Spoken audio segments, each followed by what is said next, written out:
Here are 5 quick tips for reptile keepers. If this goes well, this might be a new little series, so when this video ends, make sure you leave your quick tips for other reptile keepers for any kind of reptile, amphibian, or related animal in the comments so that I can add them to future videos.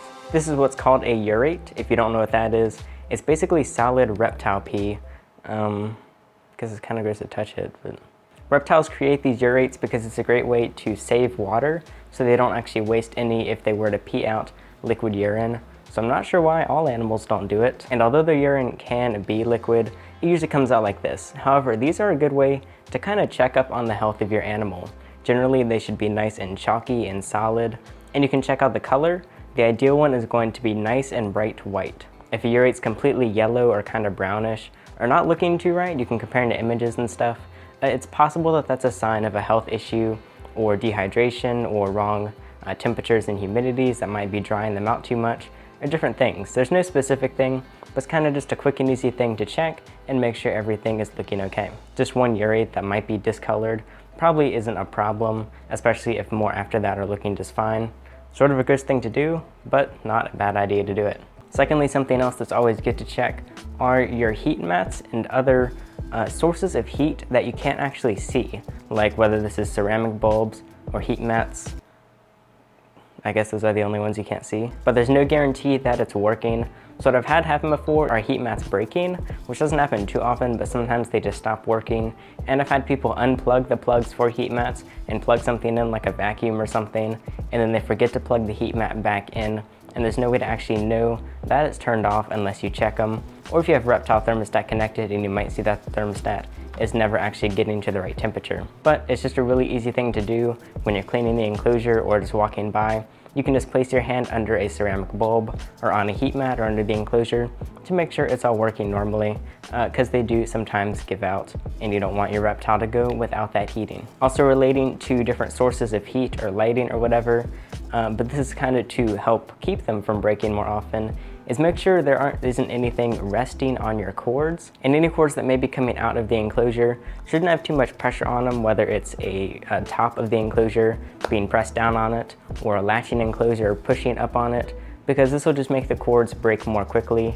I had my 40-gallon actually resting on the heat mat before, not on the heat mat, but on the cord of it coming out, and it ended up breaking the wire inside. So a really easy thing to do is just make sure everything is lifted up off the ground. You can find these little knobs, they often come with heat mats, that'll lift the enclosure probably like half a centimeter or something, so that the cord can move freely back and forth. I just have some stable stones underneath some of my enclosures, and because I have these rack systems behind me, there's wire on the bottom so the cords can just go through without getting any pressure on them. Same thing with the tops. Some tops will have little gaps in them, actually made for cords, so that's really convenient. I'm glad they thought of that. So just make sure it's not actually being pressed in between anything so that it lasts longer.